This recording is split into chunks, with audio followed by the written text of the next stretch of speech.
मान्य उप प्रधानमन्त्री एवं परराष्ट्र मन्त्री श्री नारायण काजी श्रेष्ठलाई बिमस्टेक चार्टरको प्रावधानमाथि सदनमा छलफल गरियोस् भन्ने प्रस्ताव प्रस्तुत गर्न अनुमति दिन्छु।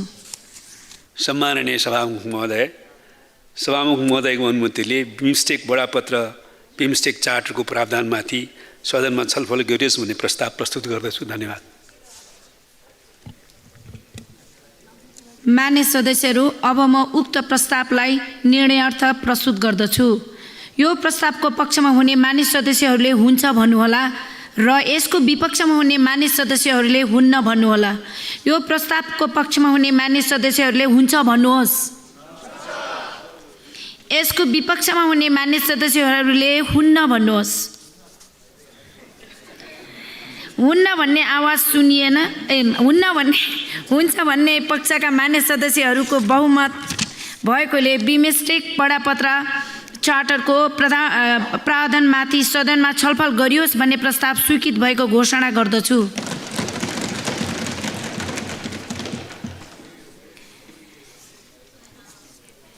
मान्य सदस्यहरू, अब बिमस्टेक बडापत्रको प्रावधानमाथिको छलफल प्रारम्भ हुन्छ। छलफलमा बोल्न चाहनुहुने मान्य सदस्यहरूले आफ्नो आफ्नो नाम सभामुखको डायससँगै बसेका कर्मचारीलाई लिखित रूपमा 5 मिनेटभित्र लिखित रूपमा उपलब्ध गराइदिनु हुन अनुरोध गर्दछु। मान्य सदस्यहरू, उक्त छलफलमा बोल्न चाहनुहुने मान्य सदस्यहरूको नाम प्राप्त हुन आएको छ। छलफलमा भाग लिने प्रत्येक मान्य सदस्यलाई 3 मिनेटको समय निर्धारण गरेको छु। सर्वप्रथम मान्य श्री डाक्टर स्वर्णिम वाग्ले, त्यसपछि श्री रघुजी पन्त। सम्मान्य सभामुख महोदय, सन् 1997 मा गठन भएको बिमस्टेकले 25 वर्ष लगायो आफ्नो एउटा चार्टर तयार गर्नको लागि। ढिलै भए पनि यो हाम्रो अनुमोदनका लागि प्रस्तुत भएको छ। यसको म स्वागत गर्न चाहन्छु। बङ्गालको खाडी क्षेत्रमा रहेका 5वटा दक्षिण एसियाली राष्ट्रहरू र दक्षिण पूर्वी एसियाली क्षेत्रका 2वटा राष्ट्रहरूको सङ्गठन हो यो। यसको प्रियाम्बल, यसको पर्पस र यसको प्रिन्सिपलहरू राम्ररी पढ्दाखेरि सबै कुराहरू सकारात्मक छन्। हाम्रो सार्वभौमतामा आँच आउने अथवा प्रतिकूल हुने खालका प्रावधानहरू यहाँ छैनन्। त्यसैले म यसको स्वागत गर्न चाहन्छु। आर्थिक उन्नयन, सामाजिक प्रगति, वैज्ञानिक उपलब्धि, शान्ति, स्थायित्व, कनेक्टिभिटी जस्ता मुद्दाहरूमा क्षेत्रीय सहकार्य गर्ने उद्देश्यले बिमस्टेक बल्ल जाग्दैछ, बिउतदैछ भनौँ। यसलाई हुर्काएर दौडाउन सक्यौँ भने नेपालको हित नै हुन्छ भन्ने हाम्रो पार्टीको मत छ। यस्तो क्षेत्रीय सङ्गठनहरूको प्रारम्भ बिन्दु प्राय एउटा सौविध्य प्राप्त व्यापार सन्धिबाट सुरु हुन्छ, प्रेफरेन्सियल ट्रेड एग्रिमेन्टबाट, अनि यो विस्तारित हुँदै गएर एउटा बृहत इकोनोमिक पार्टनरसिप एग्रिमेन्ट EPA मा गएर परिणत हुने देखिन्छ। बिमस्टेकले पनि समाउन खोजेको बाटो यो नै हो जस्तो मलाई लाग्छ। सार्क जाग्न सकेन, यसको भू राजनीतिक कारणबारे हामी सबै जानकार छौँ। त्यसैले भारतकै रुचि र सक्रियतामा BBIN सक्रिय हुन थाल्यो, भुटान, बङ्गलादेश, इन्डिया, नेपालको। तर यद्यपि यो एउटा उप क्षेत्रीय गठजोड मात्र हो। यसको सेक्रेटेरिएट पनि छैन, यसको चार्टर पनि छैन र यो एउटा इन्टरस्टेट अन्तर्राज्यीय सङ्गठन पनि होइन। त्यसैले बिमस्टेकलाई हामी चाहिँ BBIN भन्दा अलि फर्मलाइज्ड, अलि विस्तारित रूपमा हेर्न सक्दछौँ। आसियानको दोस्रो ठुलो अर्थतन्त्र थाइल्यान्ड यसमा जोडिएको छ, तर यसमा सामरिक पाटो पनि जोडिएर आछ। म्यानमार र भारतको उत्तर पूर्व क्षेत्र, नर्थ इस्ट अलिकति भल्नरेबल क्षेत्र पनि हो र यतातिर पनि यसको रणनीतिक पाटो छ।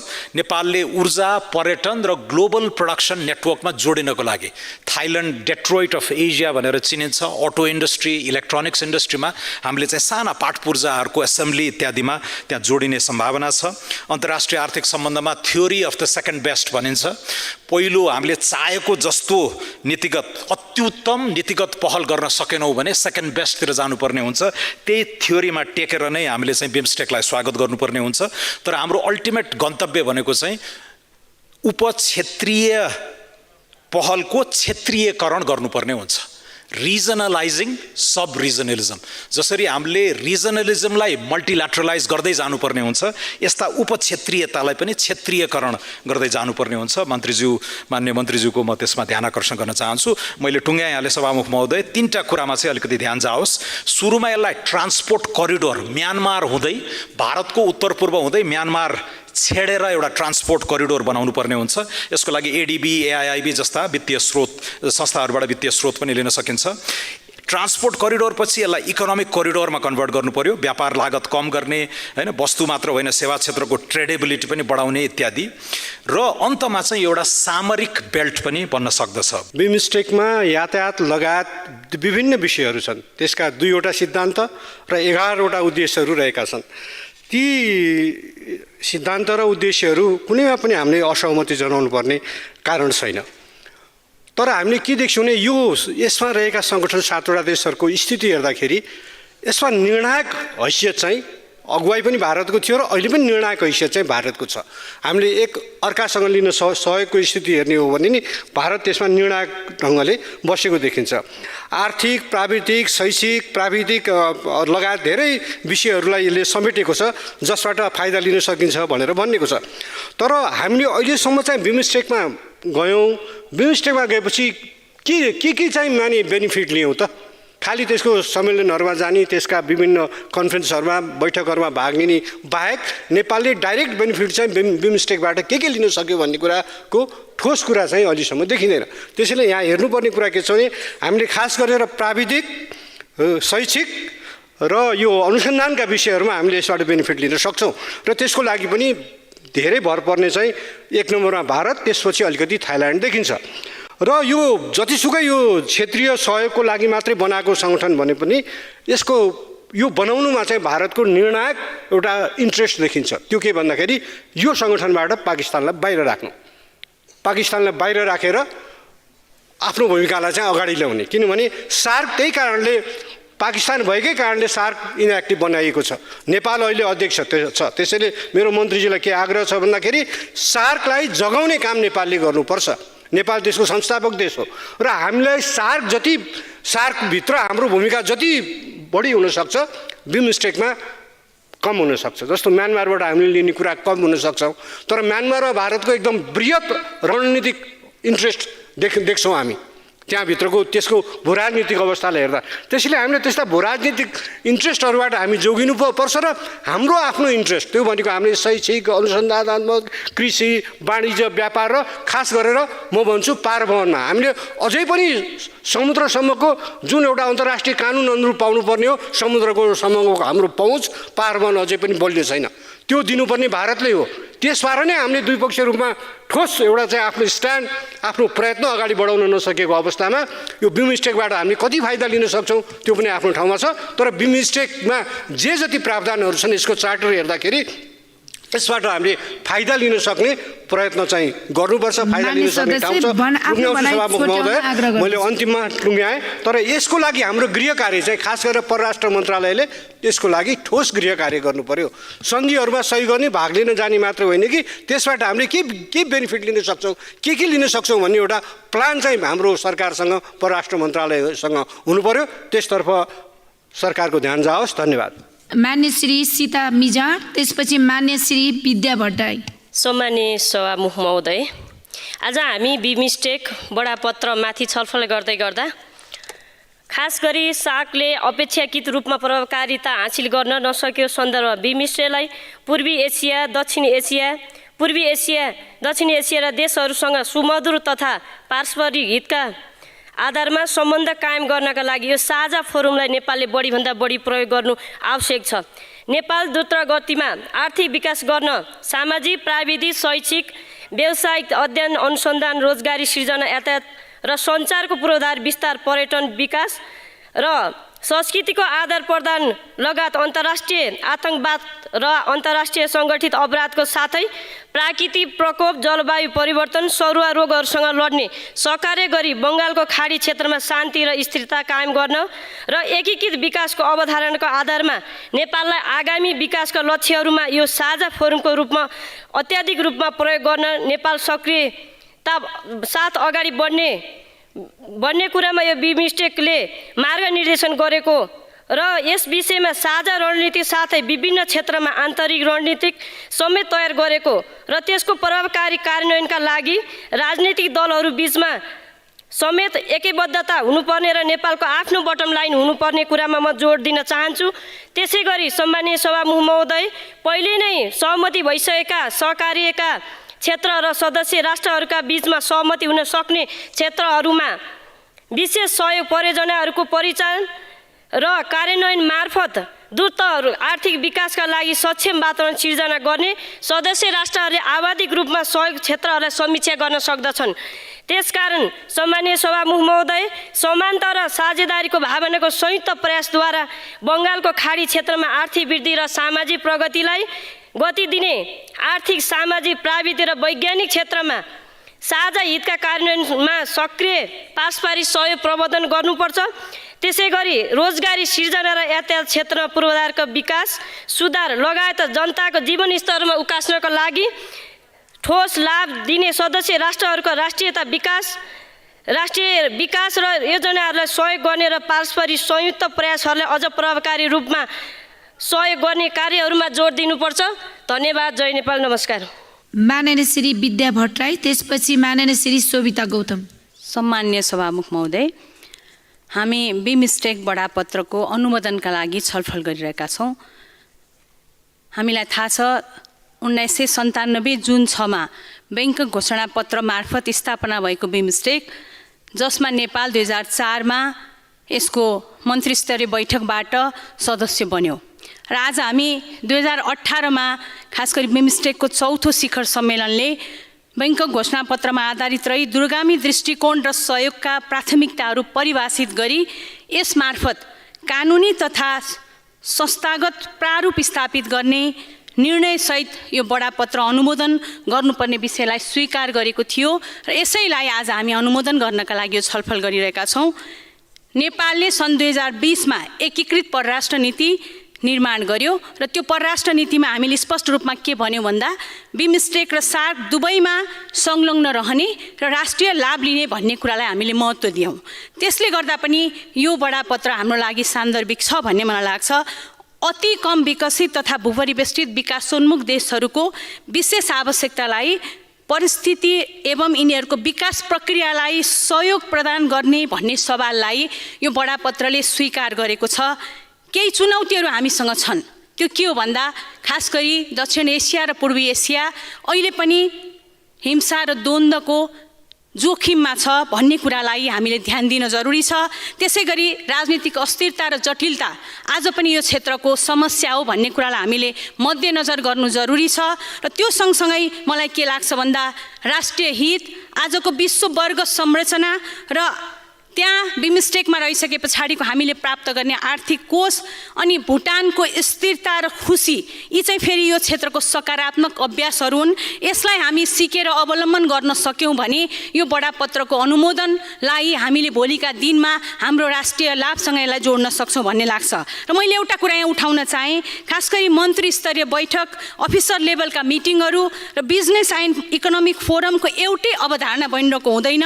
एउटै आवाज बनाई हामी आर्थिक वृद्धि र सामाजिक प्रगतिलाई तीव्रता कसरी दिने भन्ने उद्देश्यतर्फ जानुपर्छ भन्ने कुरा म यहाँ राख्न चाहन्छु। र मैले एउटा कुरा यहाँ उठाउन चाहेँ, त्यो के हो भन्दा सेकेन्ड समिटले खास गरी पोलिसी थिङ्क ट्याङ्कको रूपमा सेडा जुन टियुमा छ, centre for economic development and administration, यसलाई तालिम र अनुसन्धानमा सक्रिय बनाउने भने तापनि हामीले आजसम्म सेडालाई सक्रिय बनाउन सकेका छैनौँ। यसतर्फ म सरकारको ध्यान आकर्षण गर्छु। More economic, trade connectivity, rural poverty fight र मल्टी अलाइन यसको मुख्य उद्देश्य भएको भएर यसतर्फ हामीले पूर्वाधार र मानव अधिकारमा समेत सहकार्य गर्न सकिने सम्भावना यसको रहेको छ। यसतर्फ बिमस्टेकलाई हामीले भोलिका दिनमा सक्रिय बनाउँदै यसलाई प्रवर्धन गर्दै अगाडि बढौँ भन्ने कुराको म प्रतिबद्धता व्यक्त गर्ने कुरामा सरकार प्रतिबद्ध हुन समेत अनुरोध गर्दै यसलाई अनुमोदन गरौँ भन्न चाहन्छु। धन्यवाद। मान्य श्री शोभिता गौतम, त्यसपछि माननीय श्री प्रदीप यादव। सम्माननीय सभामुख महोदय, एउटा सक्रिय र सबल क्षेत्रीय संरचना कति महत्त्वपूर्ण हुन्छ भन्ने कुरा हामीले युरोपियन युनियन र आसियान जस्ता संस्थाको संरचनाबाट पनि देख्दै आइरहेका छौँ। त्यो उदाहरणबाट पनि हामीलाई पाठ हुन्छ। एसिया निकै क्षमता बोकेको महादेश भए तापनि विविध कारणले गर्दा हामी अन्य महादेशभन्दा पछि परेको उदाहरण हामी सबैलाई जगजाहेर नै छ। त्यसैले पनि अब यसलाई अगाडि बढाउन एउटा क्षेत्रीय सक्रिय किसिमको क्षेत्रीय संस्थाको आवश्यकता पर्छ, जसले यहाँको राष्ट्रको क्षमतालाई चाहिँ क्यापिटलाइज गर्न सक्छ र त्यस्तो संस्थाले चाहिँ यहाँभित्र भएका राष्ट्रहरूलाई एउटा चाहिँ आर्थिक समृद्धिको हिसाबले जोड्न सक्छ। त्यो आजको आवश्यकता पनि हो। त्यसैले एसियाली देशहरू आज विश्व अर्थतन्त्रकै एकदमै ठुलो प्रमुख शक्तिका रूपमा रूपान्तरित हुँदै गइरहेको अवस्थामा चाहिँ यो परिवर्तनकारी समयलाई चिन्ने र यो चिनेर यसलाई चाहिँ अगाडि बढाउने काममा नेपालको पनि महत्त्वपूर्ण भूमिका हुन्छ। यसै सवालमा बिमस्टेकलाई हामीले अनुमोदन गर्नुपर्छ भन्ने पक्षमा म मेरा विचारहरू राख्न चाहन्छु। बिमस्टेकले नेपालका एसियाका दुई प्रमुख रिजनल कोअपरेसन जुन आसियान र सार्क छ त्यसलाई जोड्ने पुलको पनि काम गर्न सक्छ जस्तो लाग्छ मलाई। अघि पूर्ववक्ता मानिज्यूले अलिकति सार्क निष्क्रिय भइरहेको कुराहरू जोडिसक्नु भएको छ, साँच्चै नै निष्क्रिय भइरहेको छ। तर यो बिमस्टेक जस्तो रिजनल कोअपरेसनले चाहिँ भोलिका दिनहरूमा यस्तो निष्क्रिय भइरहेको हाम्रो सार्क जस्तो संस्थालाई पनि सक्रिय बनाउनको लागि पुलको रूपमा काम गर्छ होला जस्तो लाग्छ। यो बिमस्टेक बडापत्र अनुमोदन गर्नु भनेको हामीले यो क्षेत्रीय प्रयासलाई सार्थक तुल्याउनु पनि हो। त्यसैले यो क्षेत्रीय एकीकरणको विषयलाई हामीले स्वागत गर्नु निकै जरुरी छ। बिमस्टेकले नेपाललाई आफ्नो व्यापार, अर्थतन्त्र, लगानी र सांस्कृतिक सम्बन्ध विस्तार गर्दै सम्पूर्ण एसियासँग जोड्नको लागि महत्त्वपूर्ण पुलको रूपमा काम गर्न सक्छ। विशेष गरी यो क्रस बोर्डर इन्भेस्टमेन्ट हाम्रो लागि ठुलो एउटा अवसर हुन सक्छ। अघि पूर्ववक्ता मानिज्यूले पनि जोडिसक्नु भएको छ। ग्रिन एनर्जी, टुरिज्म सँगसँगै यो जडीबुटी खेती लगायतका कुराहरू जुन छन्, जुन हामीले चाहिँ एकदम स्ट्रेन्थको रूपमा युटिलाइज गर्न सक्छौँ र भोलि यही अवसरलाई चाहिँ सदुपयोग गर्न सके लार्जर स्कोपमा पनि जान सकिन्छ। एकदम ठुलो लार्जर स्कोप पनि देखिन्छ। नेपाल अब भूपरिवेष्टित देश भएको कारणले गर्दाखेरि पनि सामुद्रिक चाहिँ प्रवेशको लागि हामीले भारतमा निर्भर हुनु परिरहेको छ। यो गहिरो समुद्री बन्दरगाह सेवाको यो उपलब्ध नभएको कारणले गर्दाखेरि हामीलाई उच्च शुल्क अनि कार्गोको आगमनमा ढिलाइ हुने कुराहरू पनि एकदमै छ। यो बिमस्टेकको चाहिँ फ्री ट्रेड एरिया फ्रेमवर्क अग्रिमेन्टको सफल व्यवस्थापनसँगै नेपालले भारत बाहिर पनि बिमस्टेक सदस्य राष्ट्रहरूबाट गहिरो समुद्री बन्दरगाहको प्रयोगको अवसर पनि पाउनेछ भन्ने मैले विश्वास गरेको छु। समग्रमा चाहिँ यो बिमस्टेकले विस्तारित आर्थिक सहयोग, रिजनल कनेक्टिभिटी, बजारमा पहुँच, प्राविधिक विशेषज्ञताको आदान प्रदान र क्षमता अभिवृद्धिको प्रयास चाहिँ अभिवृद्धि गर्छ जस्तो लाग्छ मलाई। यसलाई चाहिँ हामीले अनुमोदन गरौँ भन्ने कुरा चाहिँ म राख्न चाहन्छु। धन्यवाद। माननीय श्री प्रदीप यादव, त्यसपछि माननीय श्री पूर्णबहादुर घरती मगर। सम्मानीय सभामुख महोदय, बिमस्टेक वडापत्रको प्रधानमा छलफलमा भाग लिन उपस्थित भएका छौँ। बिमस्टेकको रूप बहुपक्षीय प्राविधिक तथा आर्थिक सहयोगको लागि नेपाल, भारत, बङ्गलादेश, भुटान, श्रीलङ्का, म्यानमार र थाइल्यान्ड सदस्य राष्ट्रहरूको बीचमा प्राविधिक एवं आर्थिक सहायता आदान प्रदान गर्ने उद्देश्यले स्थापित भएका बिमस्टेक सदस्य राष्ट्रहरू बीच विशेष गरी व्यापार, प्रविधि, ऊर्जा, पर्यटन, परिवहन र माछा उद्योगसँग सम्बन्धित सहयोग आदान प्रदान हुँदै आएको थियो। पछि कृषि, जनस्वास्थ्य, गरिबी उन्मूलन, आतङ्कवाद सामना, पर्यावरण, संस्कृति, जलवायु परिवर्तन जस्ता विषय थप गरिएको छ। नेपाल खास गरी गरिबी निवारण सम्बन्धी विषय हेर्दै आएको छ। हामीलाई जानकारी नै छ, अवगत नै छ। नेपाल करिब 25% गरिबी रेखा मुनि छ। त्यसमा हामीले बढी काम गर्न जरुरी छ र आवश्यकता पनि छ। बिमस्टेकले नेपालले कसरी बढी फाइदा लिने, त्यसमा चाहिँ नेपालले ध्यान दिनुपर्ने कुरा हो। खास गरेर बिमस्टेकमा जो राष्ट्रहरू संलग्न छन् उनीहरू बीच नेपालको राम्रो सम्बन्ध रहेको छ। कुनै कटुता छैन यसमा। र हाम्रो जलमार्ग मिल्ने राष्ट्र समूहकै यो सङ्गठन पनि छ। यो स्वार्थ पुरा गर्न बिमस्टेकमा पनि जति सहज छन् त्यति सार्कमा सहज थिएन। किनकि जुन मुद्दाहरूमा भारत अघि बढ्न चाहन्थ्यो त्यसमा पाकिस्तान टाङ अड्काउँथ्यो र हामीले खास गरेर नेपालले भारत र बङ्गलादेशसँग मिलेर कुनै आर्थिक मुद्दामा अगाडि बढ्थ्यो भने त्यसमा पाकिस्तानले टाङ अड्काउने गर्थ्यो। त्यसैले हामीलाई आर्थिक रूपमा बिमस्टेक नै महत्त्वपूर्ण छ र बिमस्टेकले नै हामीले फाइदा पुर्याउँछ। हिजोको दिनमा हामीले सार्कमा थिए, अहिले पनि छौँ, तर सार्कले के फाइदा भयो? हामीले कुनै फाइदा त भएन, खासै फाइदा देखेको पनि थिएन। लामो समय सार्कको इतिहास छ, तर कुनै नेपालले फाइदा भएन। त्यसैले बिमस्टेकलाई नै बढी क्रियाशील बनाउनेतर्फ नेपालको आफ्नो प्रयास हुनुपर्छ र हामीले यसले बढी फाइदा लिनुपर्छ। त्यसमा खास गरेर मुख्य दुईवटामा एजेन्डाहरूमा हामी अगाडि बढ्नुपर्छ। एउटा एनर्जी र परिवहन कनेक्टिभिटीमा पनि हामीले अगाडि बढ्नुपर्छ। यसमा हामीले चाहिँ अगाडि बढ्यो भने नेपाललाई महत्त्वपूर्ण फाइदा हुनसक्छ। धन्यवाद। माननीय श्री पूर्णबहादुर घरती मगर, त्यसपछि माननीय श्री अब्दुल खान। सम्मानित सभामुख महोदय, दक्षिण एसिया र पूर्व एसियाका मुलुकहरूका बीच क्षेत्रीय सहयोग अभिवृद्धि गर्ने उद्देश्यका साथ सन् 1997 जुन 6मा बैङ्कक घोषणापत्र मार्फत स्थापना भएको बिमस्टेकका बारेमा आज हामी छलफल गर्दैछौँ। यसका बारेमा आफ्नो बुझाइहरू राख्ने म सम्मान्य सभामुखबाट अनुमति चाहन्छु। संविधानको धारा 279 को उपधारा 1 ले नेपाल राज्य वा नेपाल सरकार पक्ष हुने सन्धि वा सम्झौताको अनुमोदन, सम्मिलन, स्वीकृति वा समर्थन सङ्घीय कानुन बमोजिम हुने व्यवस्था एवं नेपालको सन्धि ऐन 2047 को उप अथवा 4 बमोजिम सन्धिहरूको अनुमोदन, स्वीकृति वा समर्थन गर्नु परेमा वा कुनै सन्धिमा सम्मिलित हुन चाहेमा सो सन्धि प्रस्ताव नेपाल सरकारको व्यवस्थापिका संसदमा पेश गर्नुपर्ने र प्रस्ताव उपस्थित सदस्य सङ्ख्याको बहुमतद्वारा पारित हुने र सो प्रस्ताव पारित भएपछि नेपाल सरकारले सो सन्धिमा भएको व्यवस्था बमोजिम अनुमोदन, स्वीकृति, समर्थन, सम्मिलनको सूचना सम्बन्धित पक्ष वा अधिकारीले दिने व्यवस्था भएअनुसार यो सम्झौता पत्र हुने हो। तर सम्झौता हुनु पूर्व सदनमा छलफल हुनुपर्नेमा हामी सम्झौता पत्रमा नेपाल सरकारले हस्ताक्षर गरेर सदस्य भइसकेपछि छलफल र अनुमोदनको प्रक्रियामा प्रवेश गरेका छौँ। प्रक्रियागत रूपमा अलि नमिलेको भए तापनि छिमेकी मुलुकहरूसँगको मित्रतापूर्ण सम्बन्ध र क्षेत्रीय सन्तुलन, कूटनीतिक पहल र सक्रियताको लागि यो आवश्यक छ र महत्त्वपूर्ण रहेको छ भन्ने मेरो बुझाइरहेको छ।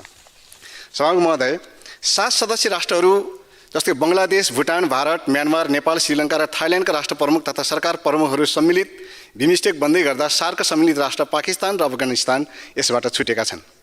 सार्क भारत र पाकिस्तानका विवादका कारण निस्किएर भएको छ भन्ने कतिपय आलोचकहरू बिमस्टेक सार्कको काउन्टरमा भारतको सक्रियतामा भएको पनि भन्ने गरेका छन्। भन्नेले जेसुकै भन्नुहोस्, तर सन्धि सम्झौता र सम्बन्धहरू बदलिदो परिवेशसँगै परिमार्जित हुँदै नयाँ सम्बन्ध र सन्तुलनहरू बन्दै जान्छन्। हामीले हाम्रो राष्ट्र र देशवासीको लागि के गर्दा फाइदा हुन्छ यो सम्बन्धलाई स्थापित गर्दै जाने हो। बिमस्टेक बडापत्रले हामीलाई त्यो अवसर प्रदान गरेको, त्यसकारण यो सही छ भन्ने मेरो बुझाइरहेको छ।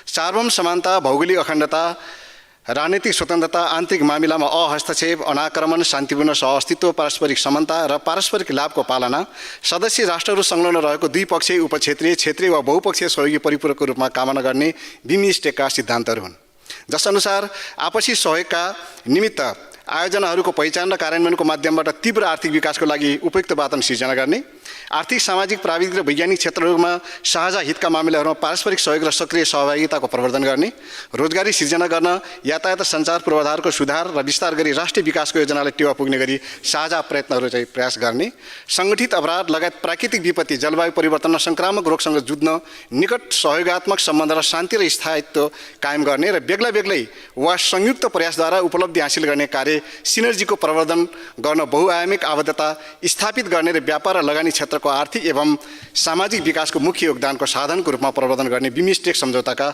महत्त्वपूर्ण पक्ष हुन्। तसर्थ सम्मानित सभामुखज्यू, राष्ट्रको हितका लागि साझा प्रतिबद्धतालाई आत्मसात गरेकोले प्रस्तावको पक्षमा अभिमत जाहेर गर्दै नेपाल सार्क राष्ट्रहरूको अध्यक्ष राष्ट्र भएकोले यसको सक्रियता र प्रभावकारिताका लागि पनि सरकारको ध्यान आकर्षण गराउँदै म आफ्नो भनाइ टुङ्ग्याउँछु। हस्, धन्यवाद। माननीय श्री अब्दुल खान, त्यसपछि माननीय श्री गणेश पराजुली। सम्माननीय सभामुख महोदय, माननीय उप प्रधानमन्त्री एवं परराष्ट्र मन्त्रीज्यूले प्रस्तुत गर्नुभएको बिमस्टेक बडापत्रको प्रावधानमाथि हामी छलफल गर्दैछौँ। खास गरी यो बडापत्रको प्रावधान किन महत्त्वपूर्ण छ भने यो हाम्रो सार्वभौमिकतामाथि र स्वतन्त्रतामाथि कतै पनि हस्तक्षेप गरेको देखिँदैन। यसका सिद्धान्तहरू स्पष्ट रूपमा लेखिएका छन्। सार्वभौम समानता सुनिश्चित गर्न, प्रादेशिक अखण्डता प्रवर्धन गर्न, राजनीतिक स्वतन्त्रता सुनिश्चित गर्न, शान्ति सह अस्तित्व बनाइराख्न यसको प्रमुख सिद्धान्तहरू राखिएको हुनाले यो बडापत्र वास्तवमा राम्रो र सान्दर्भिक रहेको छ। खास गरी बङ्गालको खाडीसँग सीमा जोडिएका 7 देशको क्षेत्रीय समूह हो। यस क्षेत्रभित्र आर्थिक वृद्धि, सहयोग र सांस्कृतिक सम्बन्धलाई बढावा दिने लक्ष्य राखिएको छ। सन् 1997 मा बैङ्कङको घोषणा मार्फत गठन गरिएको थियो, जसमा 2004 मा नेपाल र भुटानलाई यस संस्थामा समावेश गरी यसको नाम परिवर्तन गरी बहुक्षेत्रीय प्राविधिक तथा आर्थिक सहयोगको लागि बङ्गालको खाडीको प्रयास बिमस्टेक राखियो। खास गरी यो बडापत्रमा 11 वटा भागहरू छन्, 36 वटा धाराहरू छन्, 2 वटा अनुसूचीहरू राखिएका छन् र यसका 11 वटा उद्देश्यहरू समावेश गरिएका छन्। र 5औं बिमस्टेक शिखर सम्मेलनलाई यदि हामी हेर्छौँ भने यसमा स्पष्ट रूपमा कुन देशले के गर्ने, कसरी गर्ने, कति गर्ने कुरा स्पष्ट रूपमा लेखिएको छ। जस्तै 5औं शिखर सम्मेलनमा के थियो भने 7 प्रमुख क्षेत्र र 16 वटा उपक्षेत्रहरू स्वीकृत गरिएको छ, जसमा 1 नम्बरमा व्यापार, लगानी र विकास यसको प्रमुख क्षेत्र राखियो, जसमा उपक्षेत्रको रूपमा ब्लू इकोनोमीलाई राखियो जुन बङ्गलादेशले हेऱ्यो। त्यस्तै 2 नम्बरमा वातावरण र जलवायु परिवर्तन राखियो, उपक्षेत्रमा चाहिँ यसको पर्वतीय अर्थतन्त्र राखियो जुन भुटानले हेरिराखेको छ। त्यस्तै सुरक्षा र काउन्टर आतङ्कवाद प्रमुख क्षेत्र राखियो, यसमा उपक्षेत्रमा अन्तर्राष्ट्रिय अपराध र विपद व्यवस्थापन र ऊर्जा यो भारतले हेरिराखेको छ। त्यस्तै कृषि र खाद्य सुरक्षा प्रमुख क्षेत्र राखियो, यसलाई उपक्षेत्रको रूपमा कृषि, मत्स्य पालन, पशुपालन जस्ता कुरा राखियो, यो म्यानमारले हेरिरहेको छ। त्यस्तै मानिस बीचको सम्पर्क प्रमुख उद्देश्य राखियो र यसमा सांस्कृतिक, पर्यटन, जनसम्पर्क, गरिबी उन्मूलन जस्ता चिजहरू राखेर नेपालले हेरिरहेको छ। यस्तै विज्ञान, प्रविधि, नवप्रवर्धन भनेर प्रमुख क्षेत्र राखियो, यसको उपक्षेत्रको रूपमा प्रविधि, स्वास्थ्य, मानव संसाधन जस्ता कुराहरू राखियो, यो श्रीलङ्काले हेरेको छ। त्यस्तै 7औं देशको रूपमा रहेको कनेक्टिभिटी, जडान, यो थाइल्यान्डले हेरिरहेको छ। भने यस्ता कुराहरूलाई जुन निश्चित रूपमा पारिएर हेरेको हुन्छ, जसको कुनै अरू कुरै हुँदैन, जुन जसको क्षेत्र छ उसले आफ्नो क्षेत्रमा काम गरिरहेको हुनाले यो बडापत्रको एकदम महत्त्वपूर्ण छ, धेरै राम्रो छ। र यसका खास गरी यसका उद्देश्यहरू भनेको दक्षिण एसियाली र दक्षिण पूर्वी एसियाली देशहरूमा द्रुत आर्थिक वृद्धि सुनिश्चित गर्ने र वातावरण सिर्जना गर्ने जस्ता कुराहरू रहेको छन् र क्षेत्रमा समानता, साझेदारी, वातावरण प्रवर्धन, गतिशीलता, पारस्परिक सहयोग सुनिश्चित गर्न यो बडापत्रले चाहिँ सहयोग गरिरहेको हुनाले यस बडापत्रलाई हामीले निर्धक्क रूपमा चाहिँ पारित गर्नुपर्छ, अनुमोदन गर्नुपर्छ र मैले पनि यसलाई स्वीकार गर्दै यो अनुमोदन हुनुपर्छ भन्ने कुरा राख्दै म आफ्नो कुरा यहीँ समाप्त गर्छु। हस्, धन्यवाद। मान्य श्री गणेश पराजुली, त्यसपछि मान्य श्री एकनाथ ढकाल।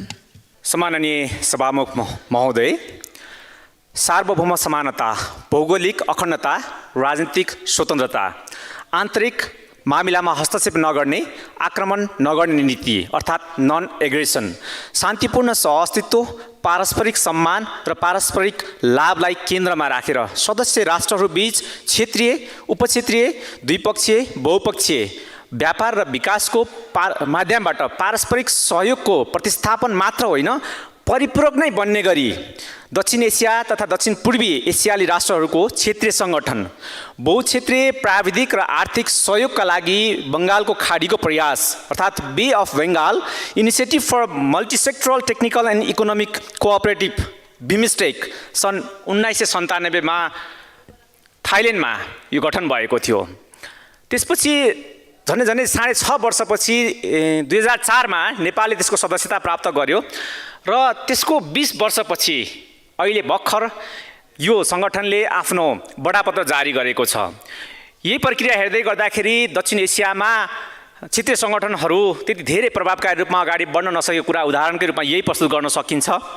तर यति लामो समयपछि भए पनि यसले बडापत्र जारी गरेर अब सक्रियता देखाउने प्रयासमा अगाडि बढ्दै गर्दाखेरि यसलाई स्वागतयोग्य मान्न सकिन्छ, मान्नुपर्छ र हाम्रो जस्तो देशले त यसको सकारात्मक पाटोको सही उपयोग गरेर अझ हामीले प्रभावकारी रूपमा आफूले आफ्नो देशलाई अगाडि बढाउनको लागि क्षेत्रीय देशहरूसँग समन्वय र सम्बन्ध विस्तार गर्नको लागि यसको उपयोग गर्नुपर्छ भन्ने पाटोमा दुई मत रहेको छैन भन्ने कुरा सबैको बुझाइ छ। विशेष गरी यो यसको 5औं शिखर सम्मेलन 2022मा मार्च 30मा कोलम्बोको श्रीलङ्काको कोलम्बोमा यो 5औं शिखर सम्मेलनबाट पक्ष राष्ट्रका सदस्य राष्ट्रका सबै राष्ट्र प्रमुखहरूले हस्ताक्षर गर्दै गर्दाखेरि नेपालको तर्फबाट सम्माननीय प्रधानमन्त्रीज्यूले हस्ताक्षर गरेको यो सम्झौता हामीले हाम्रो तर्फबाट हाम्रो संविधानको धारा 279 को उपधारा 1 बमोजिम दुवै सदनबाट अथवा प्रतिनिधि सभाबाट मात्र पनि पास गर्नुपर्ने भएको हुँदा आज यो सदनमा प्रस्तुत गरिएको छ र यसरी प्रस्तुत गर्दै गर्दाखेरि हामीले यसका यो 36 वटा धाराहरूमा प्रस्तुत गरिएको यो सम्झौता पत्र विशेष गरी बडापत्रमा कहीँ पनि कतै पनि राष्ट्रलाई क्षय हुने भन्दा पनि राष्ट्रले फाइदा लिन सक्ने अवस्था देखिएको हुँदाखेरि यो सम्झौतालाई अनुमोदन गर्नको लागि स्वागतयोग्य रहेको कुरा म यहाँलाई जानकारी गराउन चाहन्छु। विशेष गरी दक्षिण एसियामा क्षेत्रीय सङ्गठनहरू त्यति प्रभावकारी नहुँदै गर्दाखेरि संसारभरि क्षेत्रीय सङ्गठनहरू उदाहरणको लागि युरोपियन युनियन आसियान र इस्मोलकै कुरा गर्दै गर्दाखेरि ती संस्थाहरू निकै प्रभावकारी भएका छन् तर बिमस्टेक र सार्क त्यति धेरै प्रभावकारी हुन सकेका छैनन् र यसका दुईटा शक्ति राष्ट्रहरू जाइन्ट शक्ति राष्ट्रहरू भारत र थाइल्यान्डले त्यति धेरै चासो नदेखाएको र पूर्वी र दक्षिण पूर्वी राष्ट्रहरूको संस्था आसियानमा द्विपक्षीय सम्झौता भइसकेको कारणले गर्दाखेरि उनले त्यति धेरै चासो नदेखाएको हुनसक्छ तर हाम्रो जस्तो देशले यसको अधिकतम सकारात्मक पाटोलाई उपयोग गर्नको लागि हाम्रो देशको डिप्लोमेसीको सकारात्मक पाटोलाई अधिकतम उपयोग गरेर हामीले यसलाई अनुमोदन गर्दै दक्षिण एसियाका राष्ट्रहरूसँग सम्बन्ध विस्तार गर्ने र विशेष गरी कनेक्टिभिटी र व्यापार र विकासका कुराहरूमा सहकार्य गर्न सक्यौँ भने हामीले प्रशस्त फाइदा लिन सक्ने सम्भावना देखिएको हुँदाखेरि यो बडापत्रलाई अनुमोदन हुन्छ भन्ने अपेक्षा राख्दै म मेरा भनाइहरू यहीँ अन्त्य गर्छु। धन्यवाद। माननीय श्री एकनाथ ढकाल, त्यसपछि माननीय श्री माधव सापकोटा। सम्माननीय सभामुख महोदय, समयको लागि धन्यवाद। यो bay of Bengal initiative for multisectoral technical and economic cooperation बिमस्टेकको बडापत्रको अनुमोदनको लागि अहिले संसदमा पेश भएको छ र यो खास गरी अब 1997मा स्थापना भइसके पछाडि 2004मा नेपालले सदस्यता प्राप्त गरेको हामी सबैलाई जानकारी नै छ र अब यो बडापत्र सरसर्ती हेर्दाखेरिमा यो चाहिँ नेपालको संविधान विपरीत छैन र यो स्वागत योग्य नै छ। म यसलाई अनुमोदन गर्नुपर्छ भन्ने राय राख्न चाहन्छु र बडापत्रले खास गरी संस्थाको नीति नियम परिधि र बाटो तय गर्छ। हुन त अब यस्ता चाहिँ सङ्गठनहरूको बडापत्र चाहिन्छ नै भन्ने त होइन। युरोपियन युनियन स्थापना भएको धेरै लामो समय पछाडि चाहिँ उसले बडापत्र चाहिँ नै बनायो। सार्कको बडापत्र स्थापनासँगै भयो तर युरोपियन युनियन चाहिँ बडापत्र नहुँदाखेरि पनि ऊ प्रभावकारी काम गर्यो तर सार्कको चाहिँ बडापत्र हुँदाखेरिमा पनि प्रभावकारी हुन सकेन। तर जे होस् ढिलो चाँडो यो बडापत्र आएको छ, यो सकारात्मक नै छ भन्ने मलाई लाग्छ। यो जुन 5औं शिखर सम्मेलन श्रीलङ्कामा भएको थियो तत्कालीन प्रधानमन्त्री शेरबहादुर देउवाजीले यसमा हस्ताक्षर गर्नुभएको थियो र यो बडापत्र त्यो बेलामा पारित भएको हो। अहिले अनुमोदनको लागि संसदमा आएको छ। त्योभन्दा अगाडि 4थो शिखर सम्मेलन जुन नेपालमा भयो तत्कालीन प्रधानमन्त्री केपी शर्मा ओलीजीको नेतृत्वमा त्यो बेलामा यो जुन ट्रान्सपोर्टेसन लगायतका चाहिँ केही महत्त्वपूर्ण विषयमा चाहिँ प्रतिबद्धताहरू चाहिँ जाहेर भएको थियो। अब यो सरसर्ती यो जुन बिमस्टेक छ यसलाई चाहिँ नि यसको बडापत्र छ, यसलाई हेर्दाखेरिमा अब खास गरी अब भारत यसको चाहिँ सबभन्दा ठुलो चाहिँ एउटा मेम्बर स्टेट छ, उसको त्यहाँनिर नेतृत्व रहने कुरा भइ नै हाल्यो। तर पनि के छ भन्दाखेरिमा अब हामीले माननीय परराष्ट्र मन्त्रीजी पनि यहाँनिर हुनुहुन्छ। अब सार्कको सम्मेलन चाहिँ हुन सकिरहेको छैन। यदि सार्कको सम्मेलन नहुने हो भनेदेखि चाहिँ नि बिमस्टेकमा हामी सहभागी हुँदैनौँ भनेर चाहिँ परराष्ट्र मन्त्रीज्यूले चाहिँ नेपाल सरकारले भन्न सक्नु पर्यो, पहिलो कुरा। अर्को कुरा चाहिँ नि अब यसमा चाहिँ ठुला दुईवटा अर्थतन्त्र, अब इन्डिया त विश्वको नै एउटा ठुलो अर्थतन्त्र भयो, उता आसियनको चाहिँ वान अफ द चाहिँ बिग चाहिँ इकोनोमिक पार्टनर चाहिँ नि थाइल्यान्ड छ त्यहाँनिर। भनेपछि जस्तो आसियन राष्ट्रहरूमा एयरपोर्टमा छुट्टै लेन हुन्छ, उनीहरूलाई भिसा चाहिँदैन। अब हामीलाई थाइल्यान्ड जान पनि चाहिँ अब बिएसएफबाट चाहिँ भिसा एप्लाई गरेर जानुपर्ने। त्यसले यदि चाहिँ यसमा हामी समावेश हुनु हो भने कम्तीमा चाहिँ बिमस्टेक राष्ट्रहरूमा चाहिँ फेरि भिसा चाहिँ के भन्दा त्यहाँनिर हुनु पर्यो। अनि भारतको नेतृत्वमा हुने एलायन्समा चाहिँ हामी सहभागी हुने, तर अहिलेसम्म पनि हामीले समुद्रको मार्ग नपाउने। भारतसँग चाहिँ हामीले के भन्दाखेरिमा हामीलाई चाहिँ नि समुद्रको चाहिँ एक्सेस हामीलाई दिन पर्यो भनेर पनि हामीले भन्न पर्यो भन्ने मलाई लाग्छ। त्यस कारणले गर्दाखेरिमा त्यो अर्थमा हामी जान सक्यो भनेदेखि चाहिँ यो बिमस्टेकबाट हामीले केही फाइदा लिन सकिन्छ भन्ने चाहिँ नि मलाई चाहिँ लागेको छ। हुन त म व्यक्तिगत रूपमा त अब साना साना सङ्गठनमा नेपालभन्दा पनि एउटा एसिया पेसिफिक युनियन निर्माण गर्नुपर्छ भन्ने मेरो आफ्नो चाहिँ नि एउटा व्यक्तिगत धारणा हो। किनभने हामी एउटा साना साना क्षेत्रीय सङ्गठनमा समावेश हुँदाखेरिमा हामीले लिन सक्ने चाहिँ उपलब्धिहरू पनि साना भएको छ। त्योतर्फ पनि हामीले चाहिँ सोचौँ। म अहिले यति नै राख्न चाहन्छु। समयको लागि धन्यवाद। मान्यश्री माधव सापकोटा, त्यसपछि मान्यश्री देवेन्द्र पौडेल। सम्माननीय सभामुख महोदय, बिमस्टेक बडापत्रको प्रावधानमाथिको छलफलमा हामी सहभागी छौँ। नेपाल शीतयुद्धकालदेखि नै पञ्चशीलको सिद्धान्तका आधारमा असंलग्न परराष्ट्र नीतिलाई अवलम्बन गर्दै आएको छ। यसैलाई विकसित तुल्याएर हामीले के भन्ने गरेका छौँ भने आजको कूटनीति चाहिँ नेपालमुखी परराष्ट्र सम्बन्धका आधारमा हाम्रा गतिविधिहरू सञ्चालन, परिचालन र व्यवस्थापन हुनुपर्छ भनेर हामी भनिराखेका छौँ। पारस्परिक विकास र समृद्धिको सामूहिक सम्भावनालाई सामूहिक ढङ्गले अगाडि लैजाने उद्देश्यका साथ सुधारिएको कनेक्टिभिटी, फराकिलो बजार पहुँच, प्राविधिक र आर्थिक सहयोग, बलियो क्षेत्रीय आवाज, भूराजनीतिक सन्तुलन, विस्तारित व्यापार, लगानीका अवसरहरू, विपद व्यवस्थापन एवं जलवायु परिवर्तनको क्षेत्र, दिगो विकास लगायतका महत्त्वपूर्ण उद्देश्यहरू यसले राखेको। यसरी हेर्दा हाम्रो परराष्ट्र नीति र यसले लिएका नीतिहरूलाई तुलना गर्दाखेरि हाम्रो राष्ट्रको हित अनुकूल नै हुने देखिने हुँदा म यसको समर्थन गर्न चाहन्छु। खास गरिकन राष्ट्रका बीचको सम्बन्धलाई त यसले बलियो बनाउँदछ नै, बनाउनका निमित्त हाम्रो राष्ट्रका तर्फबाट हामीले थप प्रभावकारी र सृजनात्मक भूमिका या परिपक्व कूटनीतिका साथ अगाडि जानुपर्दछ। यसलाई हामीले प्रभावकारी ढङ्गले परिचालन गर्दा बिमस्टेकसँग संलग्न भएका राष्ट्रका पिपुल टु पिपुल कन्ट्याक्ट, जनता बीचको अनौपचारिक सम्बन्धलाई पनि यसले सुधार ल्याउँदछ र त्यसलाई सुगमता प्रदान गर्दछ, जसले फेरि पिपुल टु पिपुल कनेक्सन या कन्ट्याक्टले जनता बीचको अनौपचारिक सम्बन्धले राष्ट्रको सम्बन्धलाई या कूटनीतिक सम्बन्धलाई थप बलियो बनाउने भएको हुनाले यसलाई हामीले प्रभावकारी तरिकाले अगाडि लैजानु पर्दछ। कूटनैतिक हिसाबले हामीले यसलाई व्यवस्थापन गर्दा त हाम्रो कूटनैतिक क्षमता र हाम्रो कूटनैतिक कद अगाडि बढ्छ नै, त्यसको साथसाथै अन्तर्राष्ट्रिय फोरमहरूमा हाम्रो आवाजलाई अलि सशक्त र प्रभावकारी बनाउन समेत यसले थप सहयोग पुर्याउँछ भन्ने मेरो बुझाइ छ।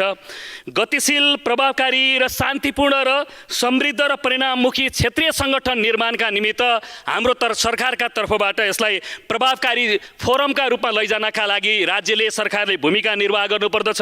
क्षेत्रीय र विश्व राजनीतिक घटनाक्रम जुन ढङ्गले अगाडि आइराखेका छन्, केही चुनौतीका चाहिँ प्रश्नहरू खडा भइराखेका छन्, यस्तो स्थितिमा अझ बढी परिपक्व, सन्तुलन र सुझबुझपूर्ण कूटनीतिको हामीलाई खाँचो छ।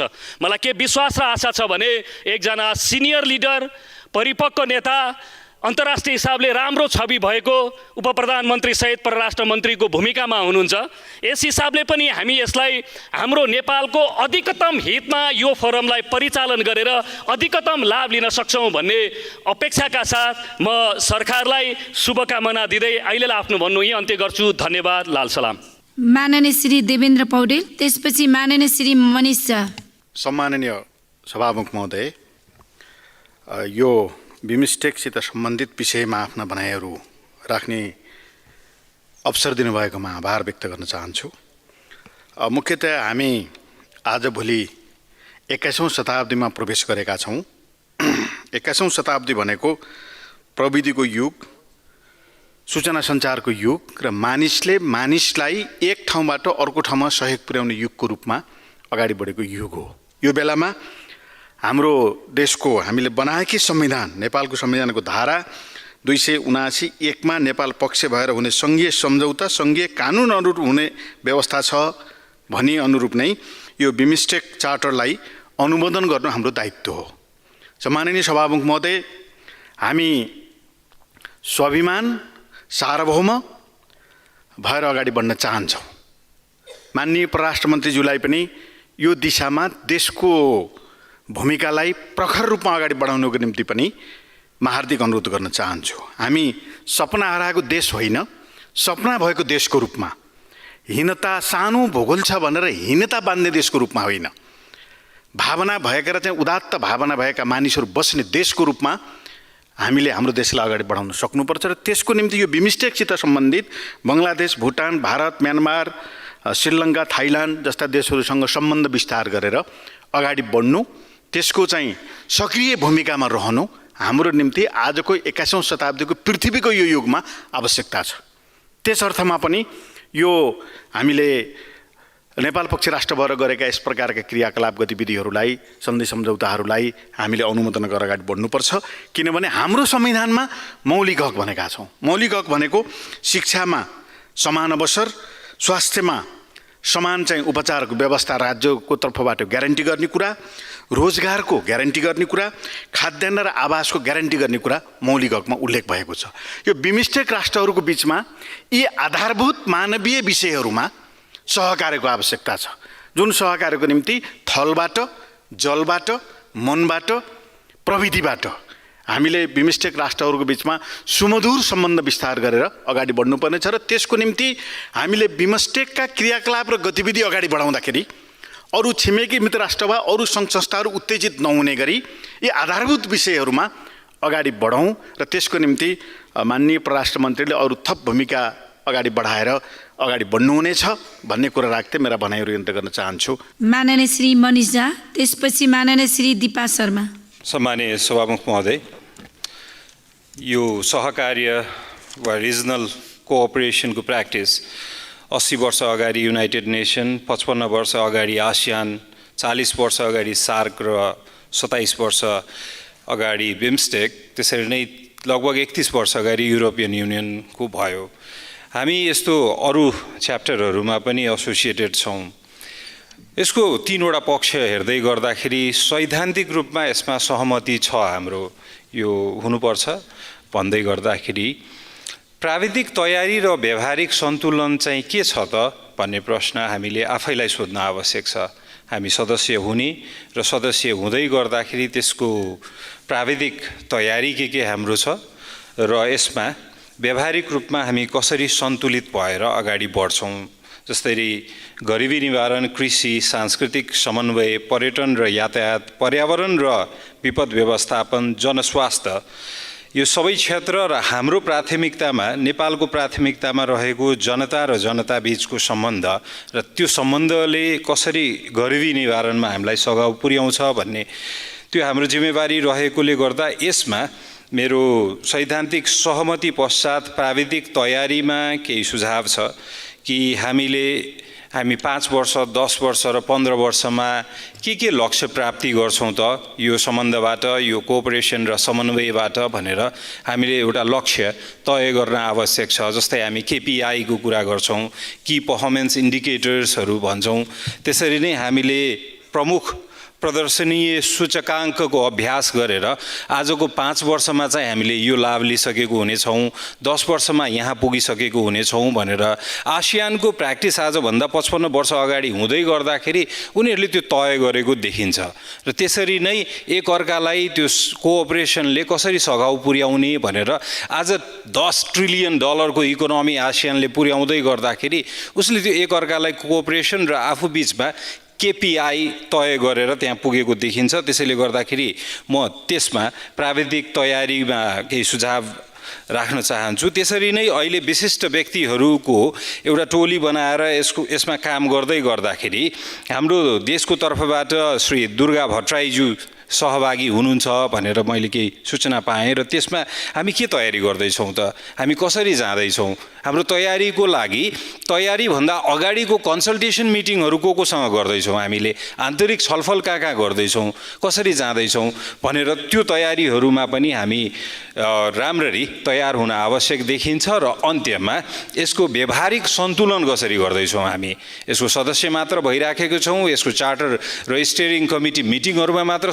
सहभागी भइराखेको छौँ, यसको लागि केही इभेन्ट्सहरू अर्गनाइज गर्ने र पार्टिसिपेट हुने मात्र भइराखेको छ कि हामीले यसमा व्यवहारिक सन्तुलन पनि हेरिराखेको छौँ, त्यो पनि हामीलाई हेर्न आवश्यक छ। अन्यथा हामीले अरू आसियान, युरोपियन युनियन लगायतहरूले जसरी यस्तो बाट बेनिफिट लिएर उनीहरू एकअर्का अगाडि बढिराखेको छन्, इकोनोमी बढिराखेको छ, त्यसरी हामीले त्यो बेनिफिट लिन नसकौँला भन्ने डर भएकोले गर्दा सैद्धान्तिक सहमति छ। प्राविधिक तयारी र व्यवहारिक सन्तुलनमा केही सुझाव छ। धन्यवाद। मान्य श्री दिपा शर्मा, त्यसपछि मान्य श्री ईश्वरी घरती। सम्माननीय सभामुख महोदय, आज हामी बिमस्टेक बडापत्रमा अनुमोदन गरियोस् भन्ने विषयमा छलफलमा छौँ। यो निकै महत्त्वपूर्ण विषय, लामो समयदेखि हाम्रो संसदमा चाहिँ छलफल हुनुपर्ने विषय आज यहाँ आएको छ। यसको स्वागत गर्न चाहन्छु। बिमस्टेक नेपालका लागि महत्त्वपूर्ण क्षेत्रीय सङ्गठन हो। नेपालको चाहना सार्क, बिमस्टेक जस्ता क्षेत्रीय सङ्गठनहरू नेपालको छवि परिवर्तन गर्न महत्त्वपूर्ण रहेका छन्। नेपालको आर्थिक, सामाजिक र सांस्कृतिक सम्बन्धको विकासमा दक्षिण र दक्षिण पूर्व एसियाका मुलुकहरूसँग सहकार्य गर्न र बिमस्टेक महत्त्वपूर्ण रहेको हुँदा यससँग सम्बन्धित कागजातहरू सम्पूर्ण प्रक्रिया पुरा गरी राष्ट्रिय र क्षेत्रीय हित समेतलाई विचार गरी यो पेश गरिएको छ भन्ने कुरामा मलाई विश्वास छ। नेपालले सन् 2020मा एकीकृत परराष्ट्र नीति मार्फत बिमस्टेक र सार्क दुवैलाई संलग्न रही राष्ट्रिय लाभ लिने उल्लेख गरिएको छ। अति कम विकसित तथा भूपरिवेष्टित विकास उन्मुख देशहरूको विशेष आवश्यकता र परिस्थितिलाई एवं यिनीहरूको विकास र प्रक्रियालाई सहयोग प्रदान गर्ने सवाललाई स्वीकार गरेको छ। त्यसैले यो स्वागतयोग्य छ।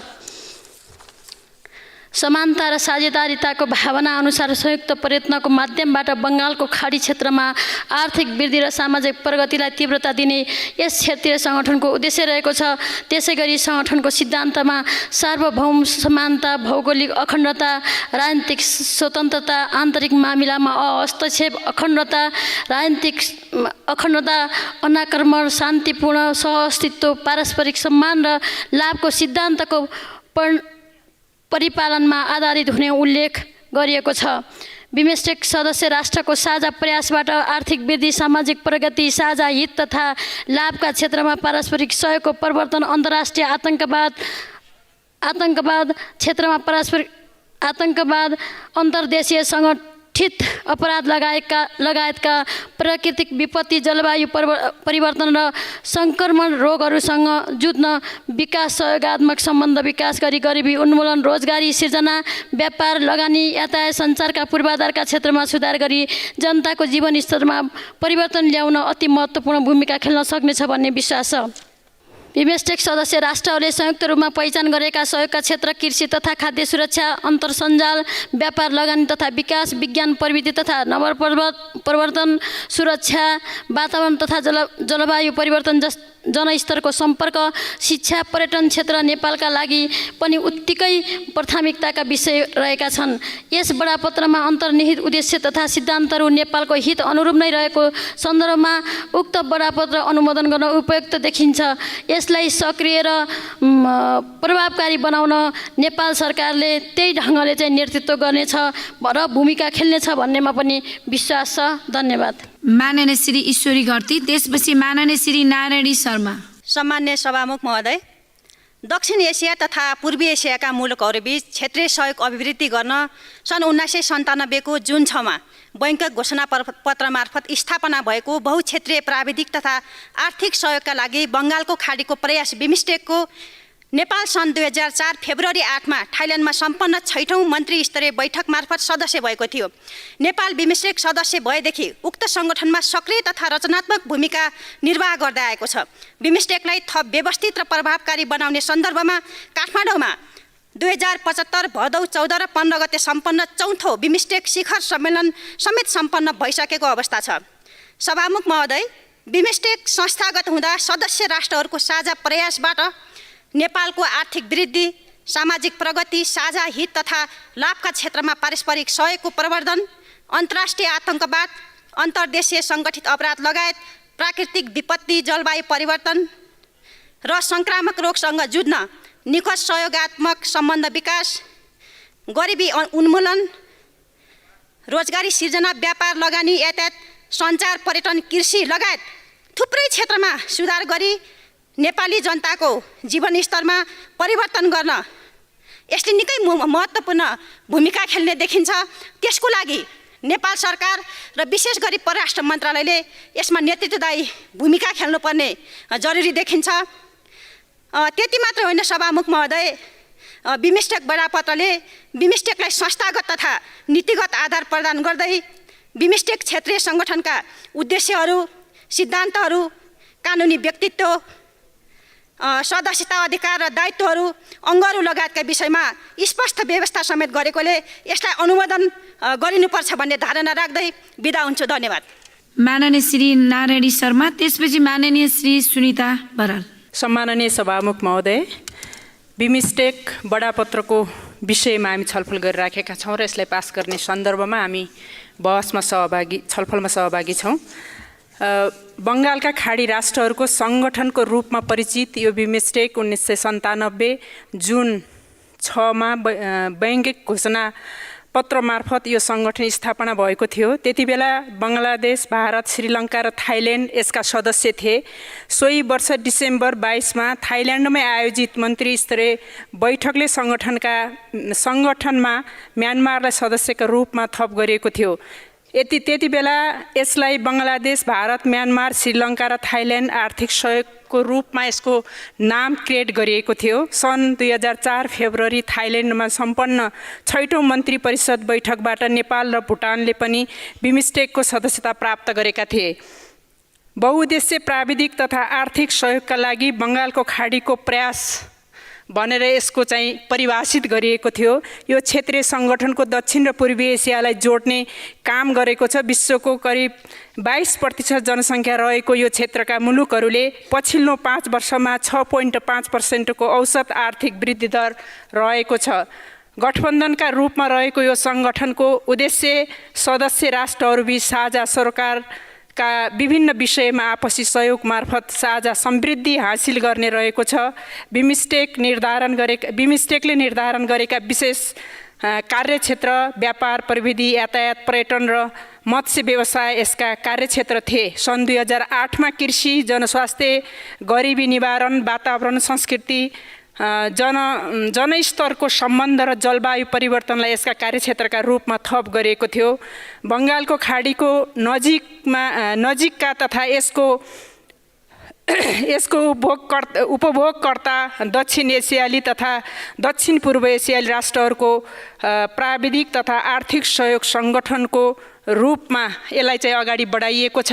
हामीले जसरी छलफल अगाडि बढाइराखेका छौँ कि नेपालले सबै ठाउँहरूमा सबै राष्ट्रहरूसँगको एउटा सम्बन्धलाई सुमधुर त गराइराखेको छ र यसको सुमधुर सँगसँगै हामीले यो नेपाललाई पनि आर्थिक रूपले, प्राविधिक रूपले र हरेक हिसाबले सहयोग प्राप्त गर्ने गरी अगाडि बढ्ने कुरा यसको मूल उद्देश्य हो जस्तो लाग्छ। एउटै प्रकारका, एउटै चाहिँ आर्थिक अवस्था रहेका र त्यसको सँगसँगै सबै एउटा मिल्ने खालको जो जनसङ्ख्या छ यसलाई अगाडि बढाउनको निम्ति जसरी नेपालले आफ्नो उद्देश्य पूरा गर्नको निम्ति सबै राष्ट्रहरू एक ठाउँमा उभिएर जाने कुरा जो गरिराखेको छ, यसमा नेपालले खाली बैठकको क्रम पुर्याउनको निम्ति मात्रै नभएर आर्थिक रूपले पनि यसलाई अगाडि बढाउने, यसको समृद्धिको निम्ति मुख्यतः सोचिरहेको छ र सोच्न पर्छ भन्ने कुरा म राख्दछु। धन्यवाद। माननीय श्री सुनिता बराल, त्यसपछि माननीय श्री प्रेम सुवाल। सम्माननीय सभामुख महोदय, हामी बिमस्टेक बडापत्र अनुमोदन गर्ने सन्दर्भसँग जोडिएर छलफल गरिरहेका छौँ।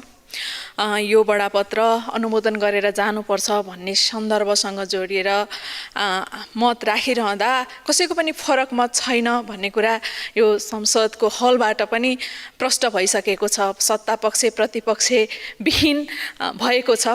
त्यस अर्थमा पनि यो हाम्रो आवश्यकताको विषय हो भनेर थप जोड गर्न चाहन्छु। तर यो आवश्यकताको विषय हो भनिरहँदा सार्क वा क्षेत्रीय सङ्गठनहरूका हाम्रा विगतका अनुभवहरूलाई थप समृद्ध बनाउँदै यसलाई प्रभावकारी बनाउने कुरामा हामीले ध्यान दिनुपर्छ। सार्कको प्रतिस्थापन या सार्कलाई बाधा गर्ने गरी हामीले अर्को कुनै पनि संस्थालाई स्थापित गर्नु हुँदैन भन्ने कुरामा विशेषतः नेपालले बिमस्टेकसँग जोडिएर पनि ध्यान दिनुपर्छ भन्ने लाग्छ। क्षेत्रीय सङ्गठनहरूलाई हाम्रा आवश्यकताका निम्ति कसरी उपयोग गर्ने भन्ने प्रष्ट नीति हुन आवश्यक छ। हामीले 4 दशक अगाडि सार्कको स्थापना गर्दै गर्दा राखेका सुन्दर उद्देश्यहरू आज चाहिँ सार्क संस्थासँग जोडिएर धेरै प्रश्नहरू हामीले खोज्न सक्छौँ या शङ्काको सुविधा हामीलाई बिमस्टेक प्रति पनि रहेको छ। सार्कलाई निहाल्दै गर्दा सार्कका पनि धेरै विषयहरू हामीलाई उपयोगी हुने थिए, त्यही अनुसार आज बिमस्टेक पनि उपयोगी छ। तथापि उपयोगितालाई हामीले कसरी हेर्ने र कसरी उपयोग गर्ने या अर्को कसैको सुविधाका लागि मात्रै हामीले बडापत्र अनुमोदन गर्ने कि आफ्नो उपयोगितामा बढी ध्यान दिने भन्ने कुरालाई विशेष प्राथमिकतामा राख्नुपर्छ भन्ने लाग्छ। त्यस्तै यसमा रहेका देशहरूका आफ्नै छुट्टै छुट्टै क्षेत्रहरू छन् जस अन्तर्गत नेपालमा चाहिँ पिपुल टु पिपुल कन्ट्याक्ट गर्ने भन्ने कुरा यसको उद्देश्यसँग रहेको छ। यसमा हामीले कति काम गरिरहेका छौँ, अहिलेसम्म के प्रगति भएको छ र कस्तो योजना नेपालको तर्फबाट राखिएको छ भन्ने कुरा रणनीतिक रूपमा हामीले तयार बनाएका छौँ कि छैनौँ, यो विषयमा चाहिँ यो सदनलाई र सदन मार्फत सम्पूर्ण नेपाली जनतालाई थाहा हुने गरी परराष्ट्र मन्त्रीज्यूले विषय राखिदिनुहुन्छ भन्ने अपेक्षासहित अनुरोध पनि गर्न चाहन्छु। हामीले यस बिमस्टेक संस्थालाई मूलतः पारवहन को विषयसँग जोडिएर, कनेक्टिभिटीको विषयसँग जोडिएर, टुरिज्म प्रमोसनको विषयसँग जोडिएर, ट्रेडको विषयसँग जोडेर रणनीतिक योजना बनाउने कुरामा विशेष ध्यान दिनुपर्छ होला र उपयोग गर्नुपर्छ होला भन्ने लाग्छ। त्यस्तै गेटवे र का लागि पनि यसलाई बनाउनु पर्ने, उपयोग गर्नुपर्ने विषयप्रति नेपालको ध्यान जाओस् या त्यो योजना बनाइयोस् भन्ने कुरामा विशेष ध्यान आकर्षण गर्न चाहन्छु। र यस्ता खालका बडापत्रहरूले देशको हितलाई रणनीतिक ढङ्गले उपयोग गरेको खण्डमा चाहिँ हामीले सुविधा लिन सक्छौँ। हामी एउटा भूपरिवेष्टित देश र विकासोन्मुख देश भएका कारणले हाम्रो संविधानको कार्यान्वयन र समाजवादको यात्रामा समृद्धि नै मुख्य लक्ष्य या मुख्य क्षेत्र, मुख्य उद्देश्य राखेर अगाडि बढ्नका लागि हामीलाई सफलता मिलोस् भन्ने शुभेच्छासहित बिदा हुन्छु। धन्यवाद। माननीय श्री प्रेम सुवाल, त्यसपछि माननीय श्री सोनु मुर्मू। सभामुख महोदय, यो बिमस्टेक के को लागि भन्ने विषय उठ्दा आतंकवादलाई नियन्त्रण गर्न भन्ने कुरा पनि यहाँ लेखिएको छ। आतंकवाद हाम्रो शब्दकोशमा हतियारसहित आक्रमण गर्न आउने सानो समूह हो, तर यो उपनिवेशकालको आतंकवाद चाहिँ फरक छ। ल्याटिन अमेरिका, अफ्रिका, एसियामा साम्राज्यवादी देशहरूले उपनिवेश बनाउँदा ती उपनिवेशवादी देशका जनताले हाम्रो देशको स्वाधीनतामा किन थिचोमिचो गरेको, हामी प्रत्याक्रमण गर्छौँ भनेर विरोध गरेपछि साम्राज्यवादी देशहरूले यिनीहरू आतंकवादी हो भनेर दबाएको थियो। त्यसकारण मन्त्रीज्यू यसमा कुन चाहिँ हो परिभाषा आतंकवादको? हाम्रो शब्दकोश अनुसारको सरल छ। साम्राज्यवादीहरूको आतंकवाद त अर्कै छ नि, जसले स्वाधीनताको लागि आवाज उठाउँछ त्यसैलाई दबाउँछ आतंकवादी भनेर। अहिले यसमा त्यही अर्थमा आएको छ।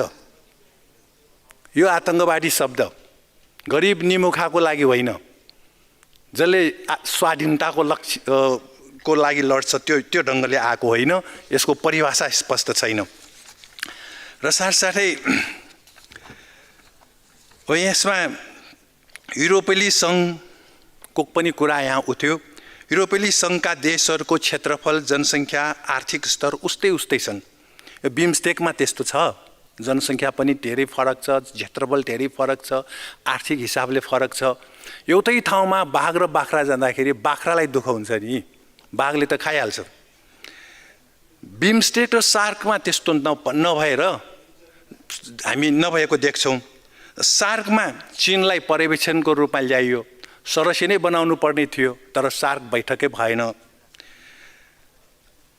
अब बिमस्टेक के हुन्छ? बिमस्टेकमा अब ठुलो देशको अगाडि जोडी खोजेन भने यसको बैठक हुन्छ, जोडी खोज्यो भने यसको पनि बैठक हुँदैन। कुरा उही हो। त्यसकारण बिमस्टेकमा भारतको भूमिका हामीले स्वीकार गर्यो भने यो बैठक हुन्छ, अलिकति प्रश्न उठाएपछि बैठकै हुँदैन। यो त सार्क जस्तै हो नि। यो विषय हाम्रो छलफल हुनुपर्ने हो।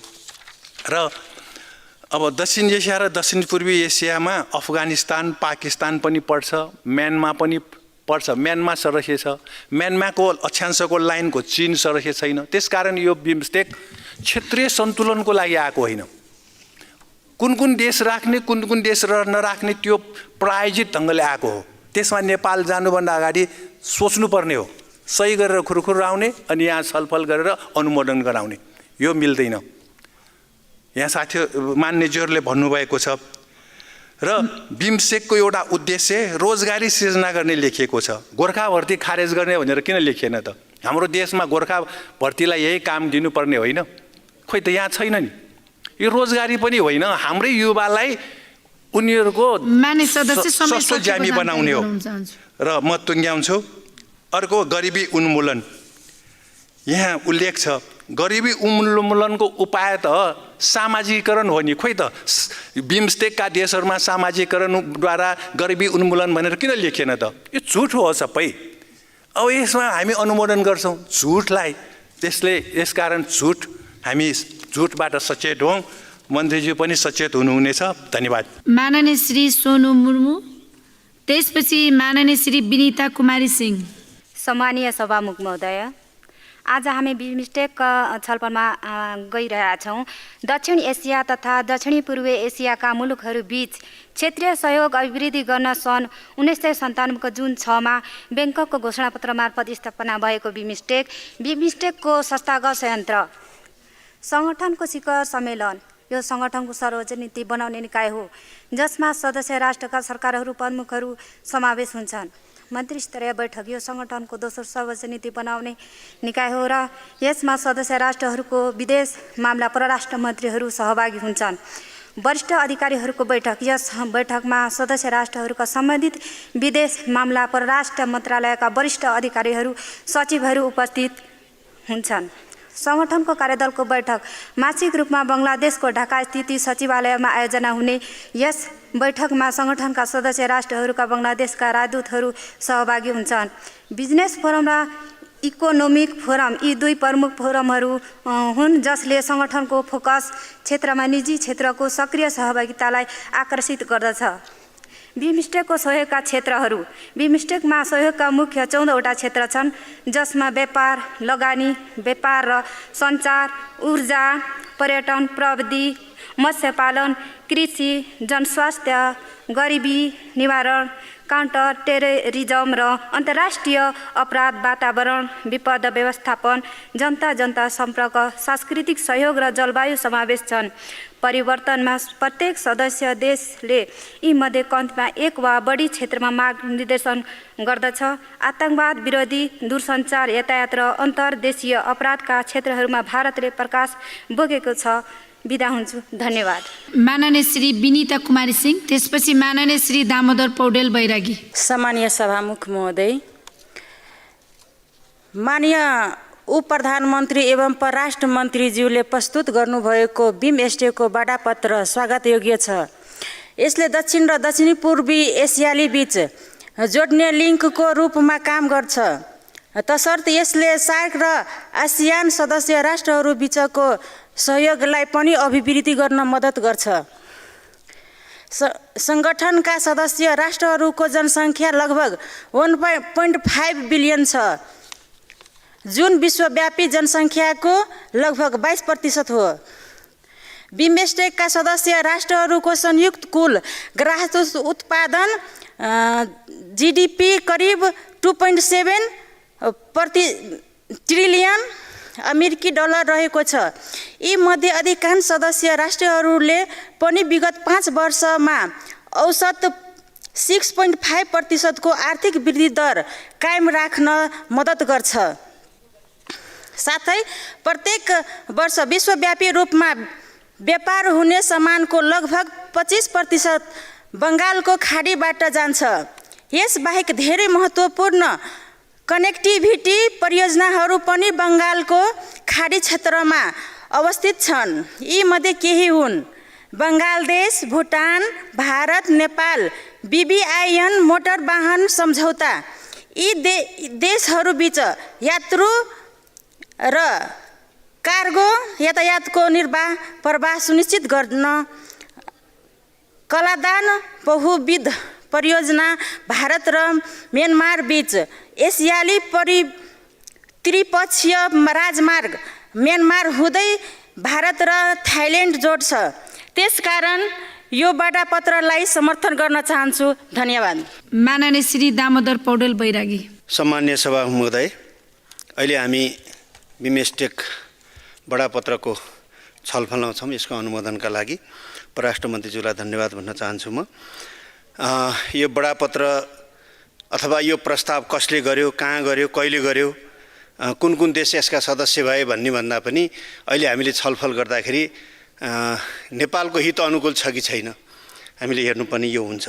यसको उद्देश्य हेर्दाखेरि बङ्गाल खाडीको क्षेत्रबाट गरिबी निवारण गर्ने एउटा उद्देश्य राखेको देखिन्छ र हामीले राखेका दिगो विकास लक्ष्य प्राप्त गर्नका लागि यसले हामीलाई सहयोग गर्ने देखिन्छ र यसले हामीलाई अर्को पनि हामी भूपरिवेष्टित मुलुक भएको हुनाले यो पारवान सन्धिलाई पनि हामीले कार्यान्वयन गर्न सक्ने गरी हामीले काम गर्न सक्ने यसका चाहिँ प्रावधानहरूमा देखिन्छ।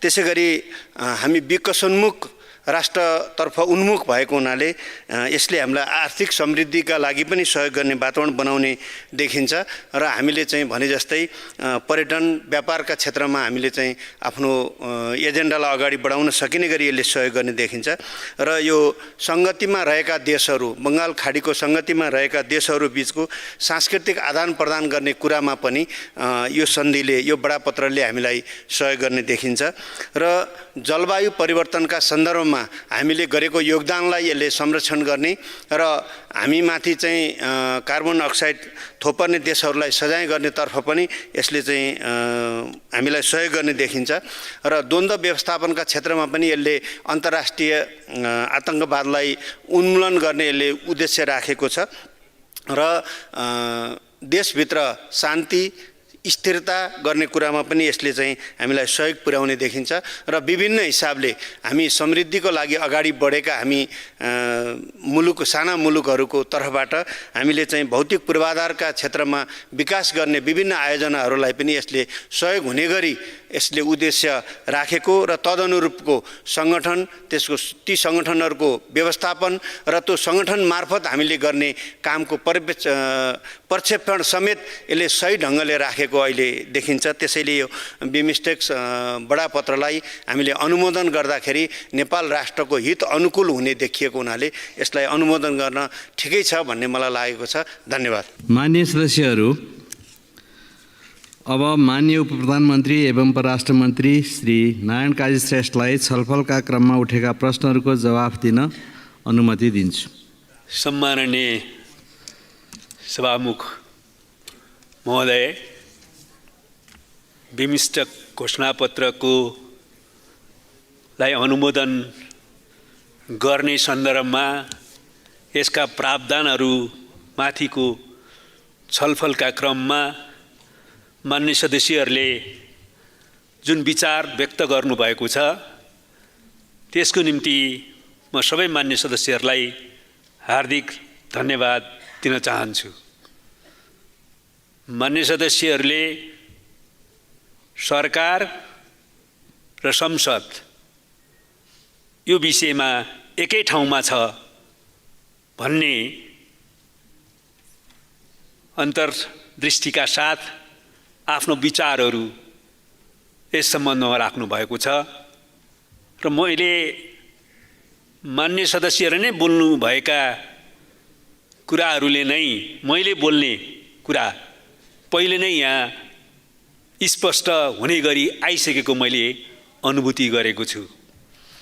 बिमस्टेकको आवश्यकताका बारेमा र बिमस्टेक चार्टरको अनुमोदनको औचित्यताका बारेमा मान्य सदस्यहरूले नै आफ्नो कुरा प्रष्टसँग राख्नु भएको छ, जुन विषयसँग सरकार सहमत छ। त्यसैले मैले धेरै अब बोलिरहनु पर्ने जस्तो आवश्यकता महसुस हुँदैन। हामीले बहुपक्षीय र क्षेत्रीय सङ्गठनहरूमा आफ्नो सहभागिता जनाउँदै त्यसमा सकारात्मक भूमिका आफ्नो तर्फबाट खेल्ने प्रयत्न गर्दै आइराखेका छौँ।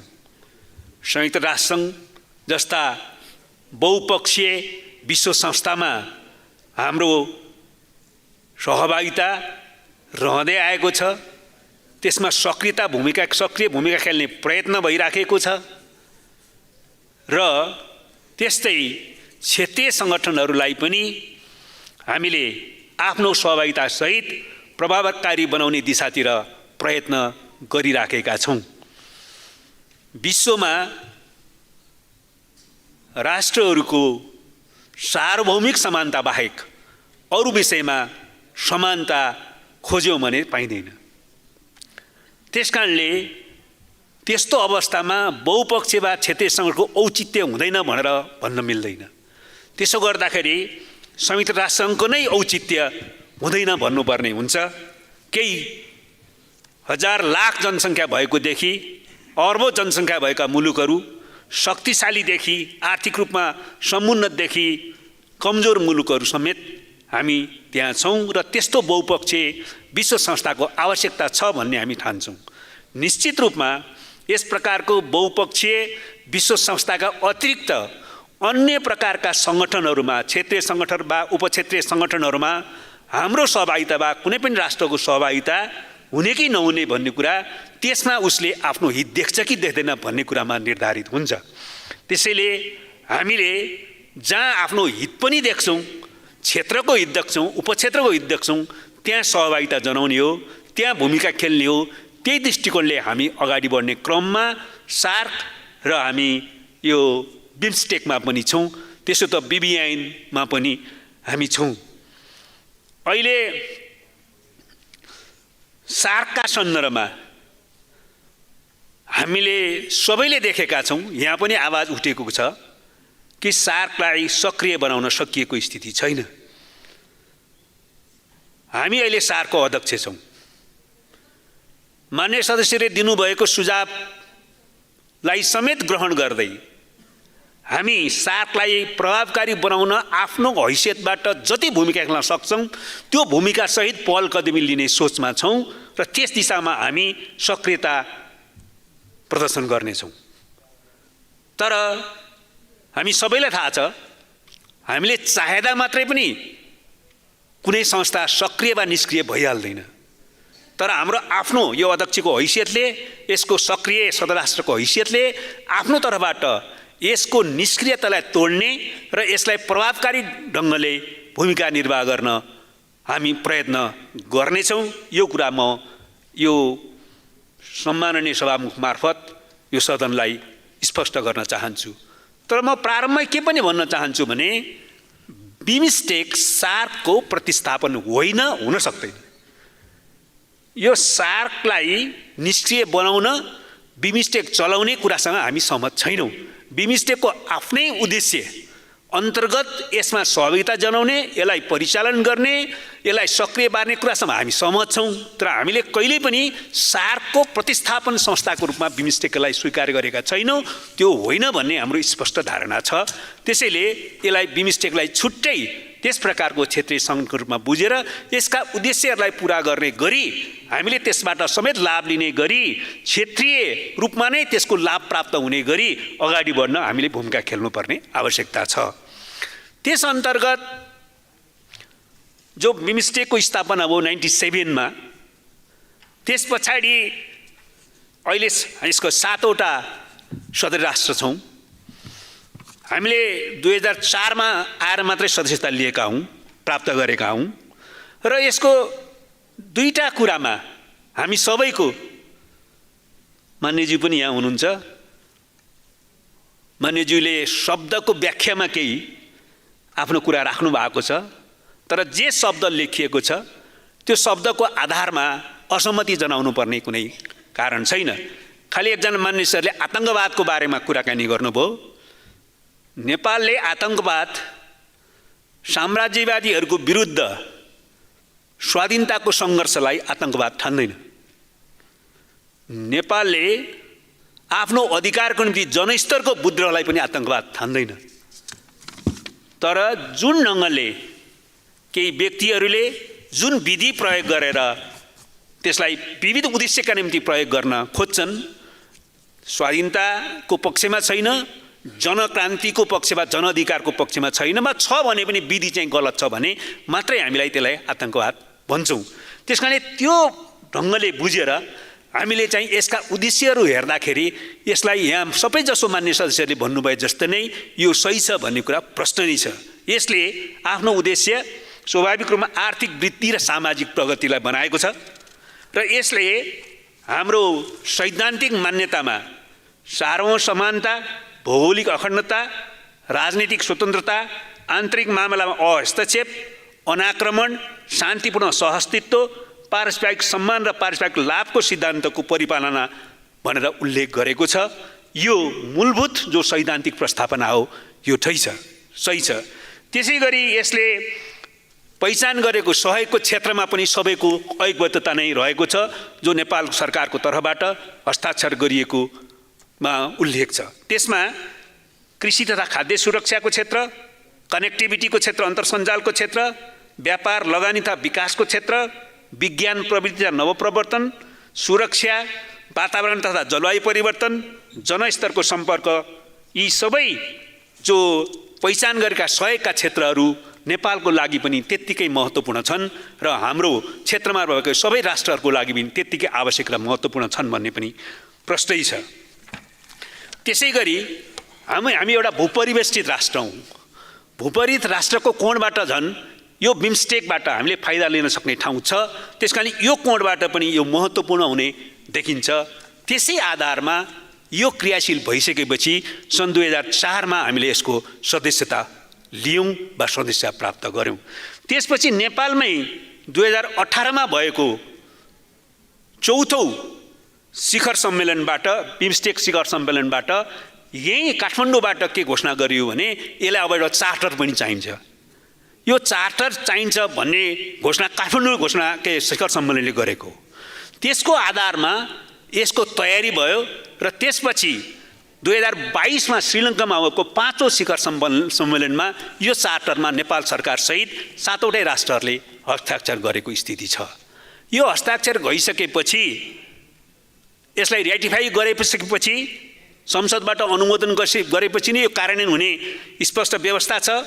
त्यो अन्तर्गत हाम्रो देश नेपाल बाहेक 6वटै देशको पार्लियामेन्टले यसलाई रेटिफाई गरिसकेको सूचना हामीलाई प्राप्त भएको छ बिमस्टेक सचिवालयबाट। हामी अहिले 7औँमा पर्छौँ। यसको कार्यान्वयनको कुरा गर्दाखेरि 7औँ चाहिँ राष्ट्रबाट प्राप्त भएको अनुमोदन प्राप्त भएको 30औँ दिनदेखि बडापत्र लागू हुने प्रावधान रहेको छ। त्यसकारण अब हामीले अनुमोदन गरेपछि, नेपालले पनि यसलाई अनुमोदन गरेपछि त्यसको 30 दिनभित्रमा चाहिँ 30औँ दिनदेखि भित्रमा होइन 3 देखि यो बडापत्र लागू भयो भनेर यसको चाहिँ इफेक्टिभनेसको घोषणा हुन्छ। त्यसकारणले हामीले अहिले विश्वमा जुन प्रकारको परिस्थिति छ त्यसो गर्दाखेरि सदस्य राष्ट्रहरूले आन्तरिक प्रक्रिया पुरा गरी अनुमोदन गर्नुपर्ने र सबै सदस्य राष्ट्रबाट अनुमोदनको दाखिला प्राप्त भएको 30औँ दिनदेखि यो बडापत्र लागू हुने प्रावधान रहेकोले र अन्य सबै बिमस्टेकका सदस्य राष्ट्रहरूले पनि यो अनुमोदन गरिसकेको अवस्थामा र हाम्रो नेपालको तर्फबाट नेपालले समेत क्षेत्रीय रूपमा र मुख्यतः आफ्नो देशले पनि यसलाई आर्थिक विकास र सामाजिक प्रगतिमा सदुपयोग गर्न सक्ने संस्था यो भएको कारणले र त्यसै अनुरूप नै यो बडापत्र तयार गरेको देखिएको कारणले हामीले यसलाई हाम्रो संविधान र कानुन अनुरूप अनुमोदनको लागि यहाँ प्रस्ताव पेश गरेका हौँ।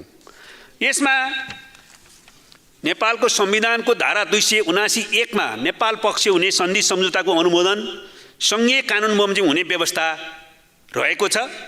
नेपालको सन्धि ऐन 2027 को दफा 4 को व्यवस्था बमोजिम नेपाल सरकारले मन्त्री परिषदले बडापत्र अनुमोदनको लागि संसदमा सङ्घीय संसदमा प्रस्ताव पेश गर्नुपर्ने व्यवस्था रहेको छ। त्यसै अनुसार यो बडापत्रलाई अनुमोदनको लागि प्रस्ताव पेश गरेको र यो छलफल अत्यन्तै राम्रोसँग छलफल भएको छ र छलफलमा जो सकारात्मक विचार सबैले व्यक्त गर्नुभएको छ त्यसको निम्ति म धन्यवाद दिन चाहन्छु। र यसमा खालि एउटै कुरामा त दुईटा कुरा मध्ये एउटा कुरा मैले पहिला नै बताइसकेँ, दुईटा कुरामा ध्यानाकर्षण छ सबै मान्य सदस्यहरूको। एउटा, यसले सार्कलाई सधैँलाई निष्क्रिय पार्ने अस्त्रको काम गर्नु हुँदैन, त्यसो हुन दिनु हुँदैन भन्ने छ। हामी त्यसो गर्न दिने पक्षमा हुनै सक्दैनौँ, हामी सार्कलाई प्रभावकारी बनाउने पक्षमा छौँ। अध्यक्षको हैसियतमा हामी यसमा सक्रिय भूमिका खेल्नेछौँ। मैले यो कुरा प्रश्न पारेँ। अब अर्को सुझाव छ, यसबाट हामीले लाभ लिनमा हामीले चाहिँ आफ्नै गर्नुपर्ने पहल गर्ने प्रयत्न के भइराखेको छ र के हामी लाभ लिने गम्भीरतापूर्वक चाहिँ प्रयत्न गर्छौँ। हामीले चाहिँ यस्ता सङ्गठनहरूमा संस्थाहरूमा हस्ताक्षर सदस्य बन्ने, बडापत्रमा हस्ताक्षर पनि गर्ने, अनुमोदन पनि गर्ने, तर चाहिँ यसबाट लिन सक्ने लाभ लिन भने हामीले प्रयत्न नगर्ने, गम्भीर प्रक्रिया प्रयत्न अगाडि नबढाउने हुनु भएन भन्ने जो मान्य सदस्यको सुझाव छ, यसलाई सरकारले अत्यन्तै सकारात्मक रूपमा लिन्छ।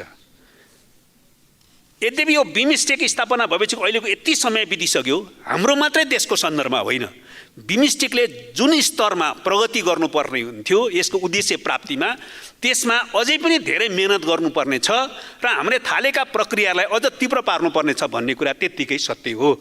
हाम्रो ठोस आफ्नो लाभका हकमा पनि त्यही कुरा सत्य हुन्छ। अहिले भर्खरै मात्रै पनि हामीले एउटा बिमस्टेकमा यो eminent person group on the future direction of बिमस्टेकको भविष्यको दिशाको बारेमा यो एमिनेन्ट पर्सन ग्रुप एउटा गठन गरिएको छ। त्यसले चाहिँ हाम्रै अनुसन्धान प्रतिष्ठान नीति अनुसन्धान प्रतिष्ठानको आयोजनामा नेसनल स्टेक होल्डर कन्सल्टेसन भएको थियो र बिमस्टेक इपिजीको 2टा बैठक समापन भएको छ र हामीले त्यसको कारणले फ्युचर डाइरेक्सनको निम्ति आफ्नो तर्फबाट तयारी गर्ने कन्सल्टेसनको प्रक्रियालाई व्यवस्थित रूपमा अगाडि बढाउने काम अहिले गरिराखेका छौँ। हामीले 80 पुसमा मात्रै पनि त्यो कन्सल्टेसन गरिएको थियो। अहिले 7वटा जो विभिन्न ढङ्गका त्यो विभिन्न कन्ट्रीले एउटा कन्ट्रीले लिड गर्ने गरी 7वटा अघि भएका क्षेत्रहरूमा 100को क्षेत्रहरूमा कार्यक्रम तयारीको प्रक्रिया अगाडि बढेको छ। त्यो अझै पनि हामीले राम्रोसँग सबै देशले नै त्यति राम्रोसँग गरिसकेको छ भन्न सकिँदैन। त्यसलाई सामूहिक रूपमा अझै घचघच्याएर त्यो प्रक्रियालाई अगाडि बढाउनु पर्ने छ। हामीले free trade area framework agreement चाहिँ 2004 मा साइन गरिसकेको छ। त्यसपछि फ्री ट्रेड एग्रिमेन्ट भर्खरै सम्झौता भएको छ। त्यसपछि ट्रान्सपोर्ट यो यातायात कनेक्टिभिटीको मास्टर प्लान को ड्राफ्ट फाइनलाइज भएको छ। अनि कनेक्टिभिटी प्रोजेक्ट्सहरू हामीले प्रस्तावित गरेका छौँ। Buddhist circuit, ecotourism circuit लगायतको सर्किटहरूको अगाडि बढेको छ।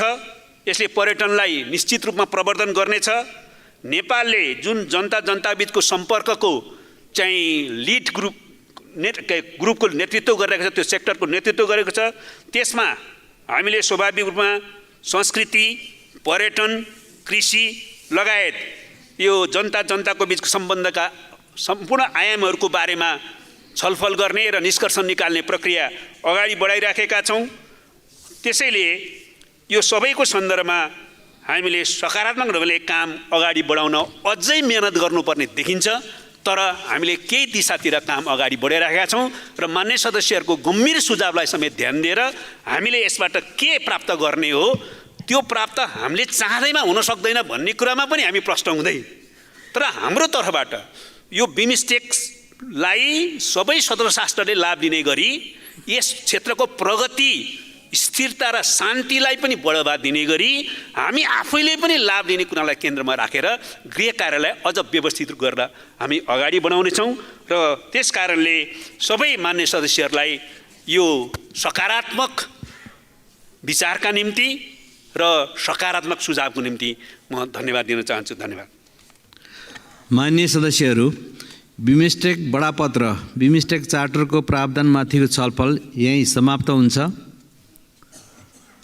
मान्य सदस्यहरू, अब माननीय उप प्रधानमन्त्री एवं परराष्ट्र मन्त्री श्री नारायण काजी श्रेष्ठलाई बिमस्टेक बडापत्र बिमस्टेक चार्टरलाई अनुमोदन गरियोस् भनी प्रस्ताव प्रस्तुत गर्न अनुमति दिन्छु।